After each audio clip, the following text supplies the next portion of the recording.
दोस्तों जैसे ही आपको पता है कि मध्य प्रदेश में वर्ग 1 वर्ग 2 की काउंसलिंग वगैरह की प्रोसेस शुरू हो चुकी है और ऐसे ही आगे चल के वर्ग 3 की प्रोसेस वगैरह होने वाली है।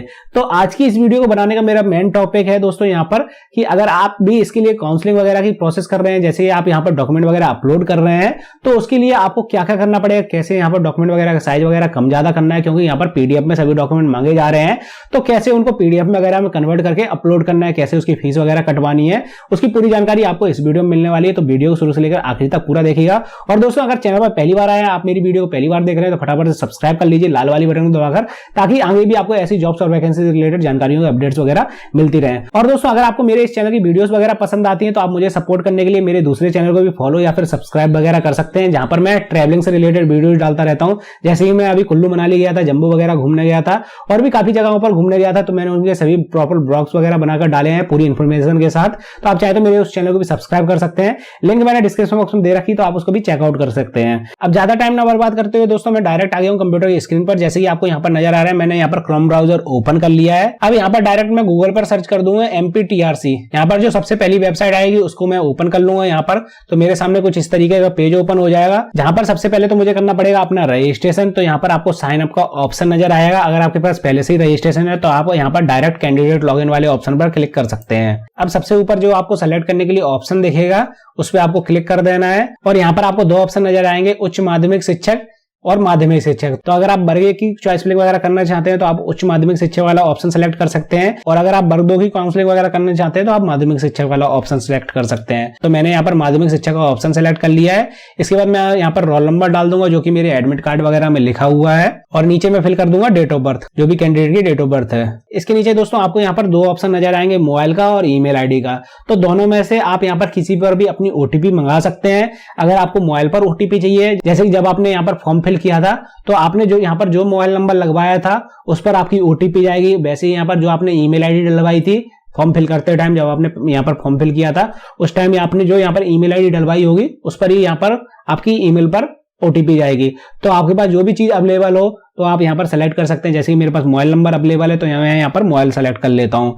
इसके बाद नीचे जो यहाँ पर कैप्चा लिख कर आ रहा है उसको मैं यहाँ पर फिल कर दूंगा और सेंड पर क्लिक कर दूंगा। ओटीपी मेरे मोबाइल पर आ चुकी है, मैंने यहाँ पर ओटीपी डाल दी है।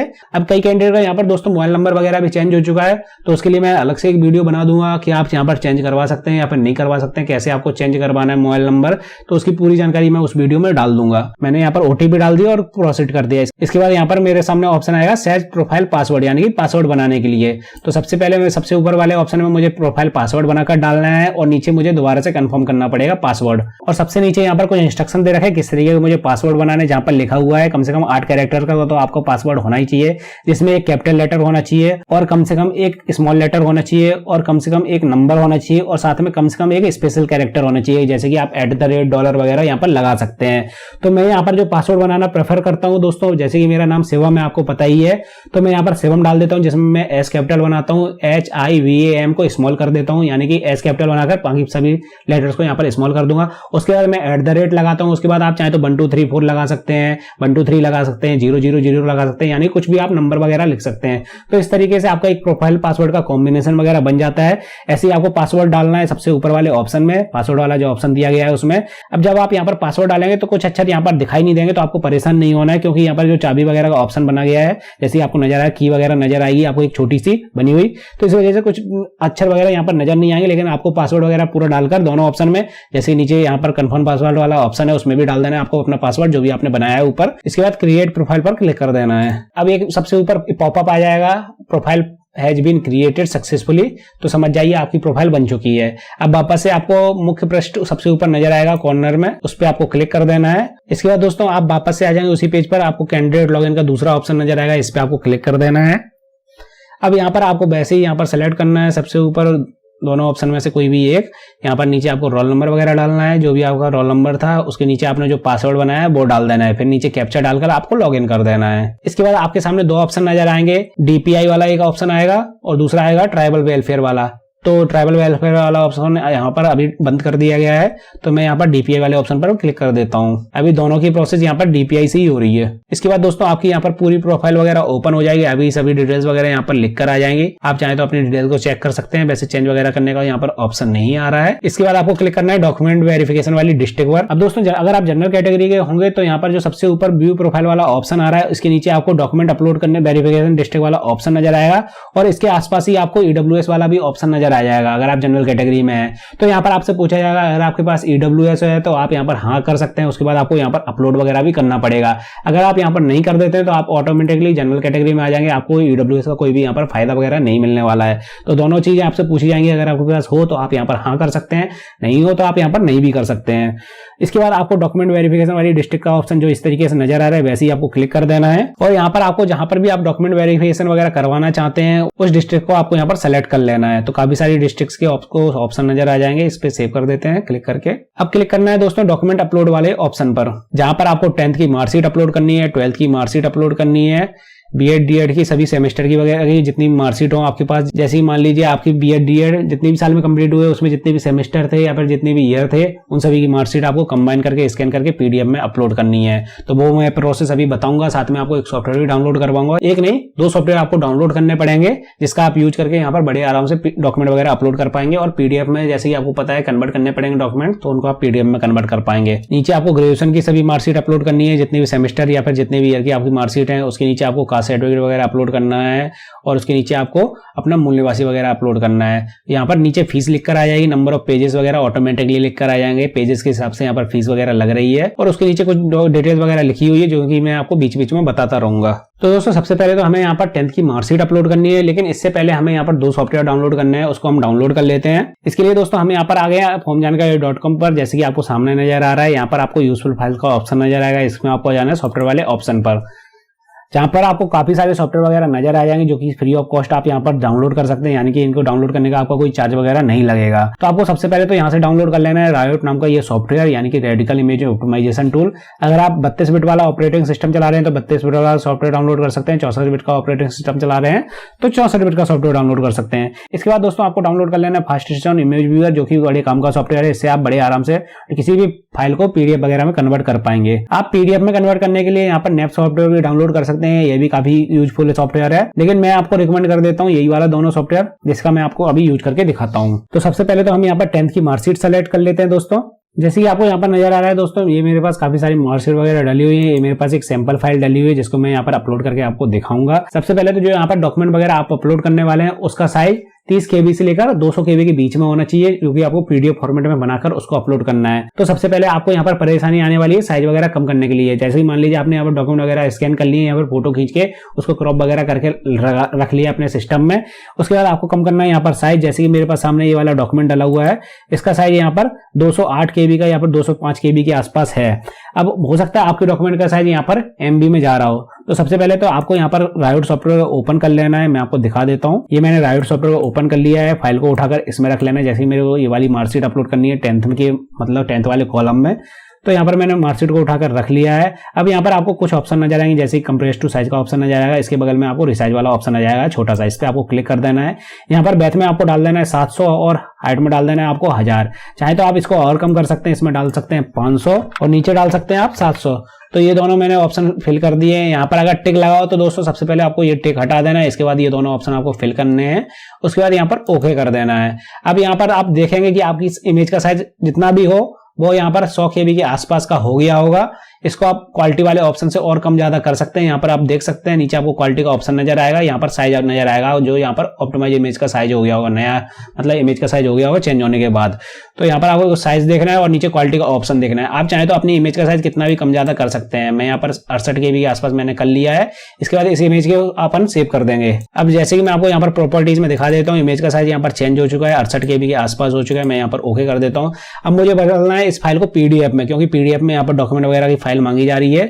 तो मैं इसको ओपन कर लेता हूँ। ओपन विथ में आके फास्टेस्टोन इमेज व्यूअर में जो मैंने आपको सॉफ्टवेयर दूसरा यहाँ पर डाउनलोड करवाया था, इसको मैंने ओपन कर लिया है इसमें। अब इस पे आपको क्लिक करना है राइट, यहाँ पर आपको आ जाना है सेव एज वाले ऑप्शन पर, इस पे आपको क्लिक कर देना है। अब नीचे आप यहाँ पर किसी भी मतलब नाम से इस इमेज फाइल को सेव कर सकते हैं। जैसे मैं यहाँ पर 10th की मार्कशीट है ये मेरी, मैं यहाँ पर 10 नाम से इसको सेव कर ले रहा हूँ। और यहाँ पर आपको जेपीजी का ऑप्शन नजर आएगा, इस पे आपको क्लिक करना है। यहाँ पर लास्ट में आपको पीडीएफ का ऑप्शन नजर आएगा, इस पे आपको क्लिक कर देना है। तो ये मेरी फाइल ऑटोमेटिकली पीडीएफ में सेव हो जाएगी। जैसे कि आपको यहाँ पर नजर आ रहा है, ये रही मेरी वही वाली फाइल जो कि 49 KB की हो गई है और ज्यादा कंप्रेस होकर।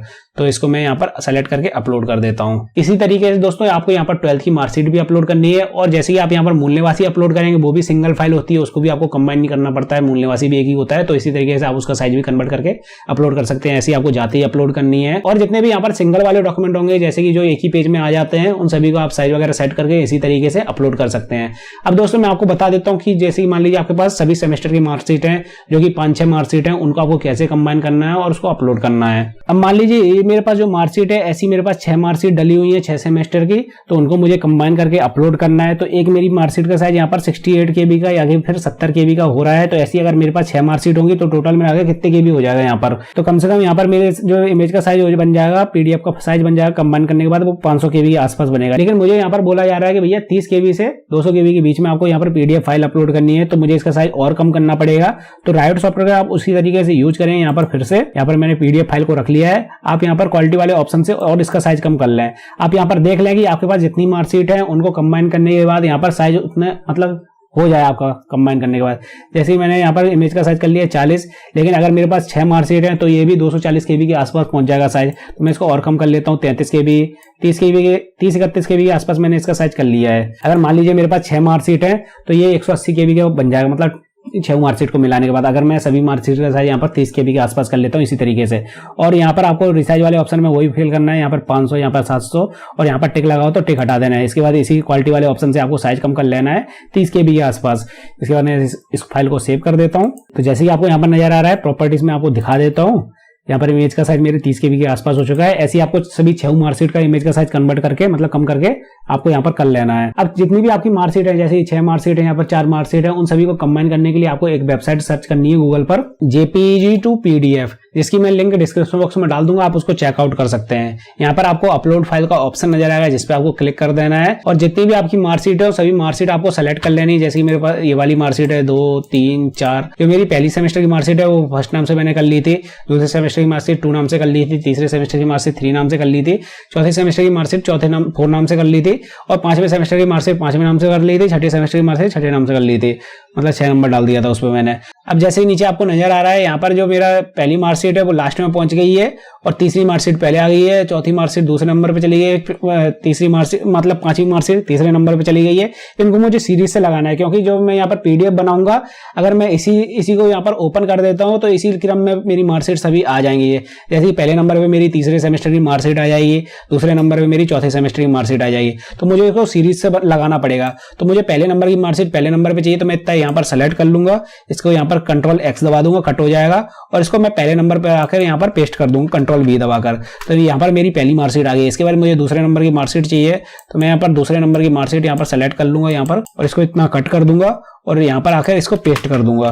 तो यहाँ पर मेरी दूसरे सेमेस्टर की मार्कशीट आ गई। इसी तरीके से आप यहाँ पर अपनी सभी मार्कशीट को सेट कर सकते हैं। नीचे आपको देखना पड़ेगा, पहले नंबर की मार्कशीट पहले नंबर पे ही होनी चाहिए, दूसरी वाली मार्कशीट दूसरे नंबर पे ही होनी चाहिए, नहीं तो ये ऊपर नीचे हो जाते हैं। फिर आप यहाँ पर अपलोड कर देंगे तो उनको चेक करने में या फिर वेरिफिकेशन वगैरह करने में प्रॉब्लम आएगी, और हो सकता है आपका वेरिफिकेशन यहाँ पर कैंसिल कर दिया जाए। तो इस वजह से आपको यही सभी मार्कशीट क्रम में लगानी है। इसके बाद इसको ओपन कर लेना है।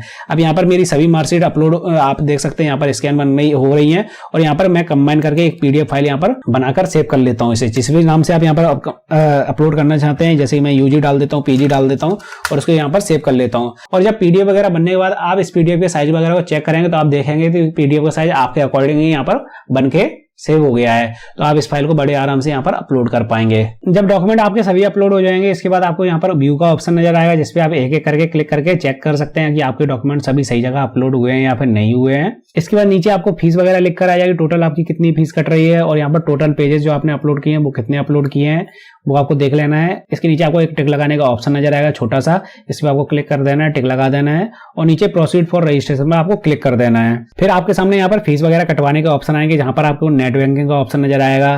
डेबिट कार्ड क्रेडिट कार्ड से आप फीस कटवा सकते हैं, यूपीआई के थ्रू आप फीस कटवा सकते हैं, या फिर आपके पास वॉलेट वगैरह हो तो आप उससे फीस कटवा सकते हैं, या फिर आप चाहें तो यहाँ पर कियोस्क वगैरह पे भी जा सकते हैं, यानी कि एमपी ऑनलाइन की जो शॉप वगैरह होती हैं तो वहां पर भी आप जाकर फीस वगैरह कटवा सकते हैं। तो फीस वगैरह कटने के बाद आपके सामने कुछ इस तरीके का दोबारा से पेज ओपन हो जाएगा, जहां पर सबसे आखिरी में ट्रांजैक्शन की डेट वगैरह लिख कर आ जाएगी, ट्रांजैक्शन नंबर वगैरह लिख कर आ जाएगा, सभी डिटेल्स वगैरह लिख कर आ जाएंगी। तो मतलब अगर ये वाला पेज जनरेट नहीं होता है, आपके सामने कुछ डिटेल वगैरह लिख कर नहीं आती, तो समझ जाइए अभी आपकी फीस वगैरह कटी नहीं है और या फिर प्रोसेसिंग वगैरह में अटक गई है। तो आपको दोबारा से यहाँ पर हो सकता है फीस वगैरह कटवानी पड़े, नहीं तो आप कियोस्क वगैरह से जाकर फीस कटवा दें तो वहां से बड़ी आराम से जल्दी से कट जाती है फीस और आपका यहाँ पर फॉर्म वगैरह पेंडिंग में भी नहीं जाता है। तो दोस्तों आप इस तरीके से इसके फॉर्म में डॉक्यूमेंट वगैरह अपलोड कर सकते हैं। अगर आपको फिर भी कोई प्रॉब्लम वगैरह आ रही है तो आप मुझसे कमेंट सेक्शन पूछ सकते हैं, कोशिश करूंगा आपके कमेंट और मैसेज का रिप्लाई करने की। और जैसे कि मैंने आपको बताया था, डिस्क्रिप्शन बॉक्स में मेरे ब्लॉगिंग चैनल की लिंक डली हुई है, साथ में मेरी इंस्टाग्राम आईडी की, टेलीग्राम चैनल की लिंक वगैरह डली हुई है, तो आप चाहें तो मुझे उस पर भी ज्वाइन कर सकते हैं। और अगर आपको यहाँ पर ये नहीं पता चल रहा है कि भैया यहाँ पर मैं ऑफलाइन डॉक्यूमेंट वगैरह अपलोड कर सकता हूँ या फिर मुझे डिजिटल वाले ही ऑनलाइन डॉक्यूमेंट वगैरह अपलोड करने पड़ेंगे, अगर आपको इसमें कोई प्रॉब्लम आ रही है, ये सभी चीजें समझ में नहीं आ रही, तो इसके लिए मैंने अलग से एक वीडियो बना दी है, उसके लिए आप ऊपर वाली वीडियो को देख सकते हैं।